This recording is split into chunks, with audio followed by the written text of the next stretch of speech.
Ladies and gentlemen, all 91 criminal charges against Trump will be overturned in some manner by the Supreme Court. He will not spend even 1 second in jail or prison. And he'll regain the Oval Office almost certainly. Hit subscribe to this channel right now. Share this everywhere. I'm going to explain why every single one of the Democratic Party's interference in 24, every single one of the criminal indictments interfering into 24 will be overturned by the Supreme Court eventually, or even state Supreme Courts. Okay? And of course, the Colorado decision, completely absurd. He's not even indicted in D.C. for fomenting a rebellion or for organizing a rebellion. So he didn't engage in trying to overthrow the country. You'd have to be pretty stupid. You'd have to be an imbecile to believe that Trump tried to overthrow the United States government as president with a speech, as people were calmly walking into the building and the doors were open. Yes, there was criminal behavior, and those people are being treated a lot different, in a different manner than the $1 to $2 billion in property damage, than the people who, unfortunately, engaged in billions in property damage that summer, lives lost, buildings set ablaze, while CNN said fiery but mostly peaceful. Hit subscribe to read my writing on the Hill, the Huffington Post, Salon, the Jerusalem Post, the Federalist, other publications. Go to hagoodman.com. The super thanks is below, and the Patreon is below in the pinned comment. Ladies and gentlemen, your support for this channel is so important. If you haven't been a Patreon member, please go ahead and do so. Anything, $1, $5, greatly appreciated, or more, greatly appreciated if you enjoy this channel. I'll be doing a lot more work in January and throughout. Be here in November of 2024, 2024 for the most amazing live stream in the history of live streams when Trump regains the Oval Office. But I'll be doing live streams the next couple of days as well, and all throughout 24. Ladies and gentlemen, the special counsel asked the Supreme Court if Trump can be convicted of crimes. They then said they're not even going to address the issue, meaning they haven't seen an actual crime. Number one. Number two, if the special counsel can't find that Trump committed a crime in Washington, D.C., good luck with in New York and Atlanta with verdicts with convictions not being overturned. They're all going to be overturned. He'll be convicted. Okay, a conviction is different from the Supreme Court overturning any conviction. He'll be convicted because of the political momentum or the media obsession and the fact that the juries will be out for Trump. These are juries that are part of, whether it's in New York or other places, Democratic Party machines. So he's never going to get a fair trial in either of these, in any of these venues. I think in Florida he won't get convicted because the president has the power to declassify, and the judge is has shown a great deal more fairness. But you look, the special counsel asked the Supreme Court if Trump had committed a crime. And could he be then convicted of a crime even though he was president? They won't even answer that. They rejected the request for any decision on presidential immunity because they couldn't see that he committed a crime. Even though the indictments accuse him of a whole bunch of nonsense. But the Supreme Court said, we don't see a crime here.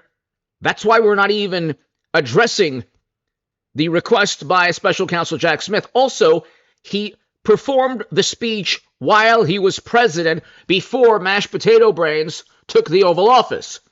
He performed the speech while he was president, and he used words like peaceful. And the context was only political in nature, not, go and do something physical or criminal to anyone. Unlike Democrats who literally tell supporters to get in people's faces. But the argument from Jack Smith was he was no longer president, and this is how This is the apoplectic nature of these indictments. Written almost like if you had an MSNBC or CNN producer write these indictments, they wouldn't be written any differently. The argument, ladies and gentlemen, and this is very, very important, okay, and this is why you should share this segment everywhere. The argument from Jack Smith is that Trump was no longer president because he was speaking to his constituents. Do you understand how absurd that is? Biden only speaks to his constituents. You think that the Make America Great Again hats listening to any of his speeches whenever he does speak? Because he was speaking to his constituents about a topic that Democrats and media think is blasphemous. Therefore, he wasn't doing his duties as president. But a president goes from working for the country, which, by the way, is partisan always. A Democrat is going to impose Democratic Party policies or, foreign policy or whatever. And a Republican or conservative or Trump is going to do things his way. Foreign policy, domestic policy, working with Congress in his own way. You can't differentiate between the public good and what a president does in terms of politics. They go hand in hand, and they're oftentimes the same thing, depending on whether you have a Democrat or Republican, or Trump or Biden. Because Trump is not like the traditional Republican, which is why I love him.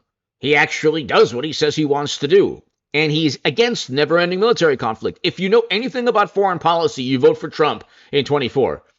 If you know anything about foreign policy, even a little bit, if you care at all about this country in terms of foreign policy, you vote for Trump.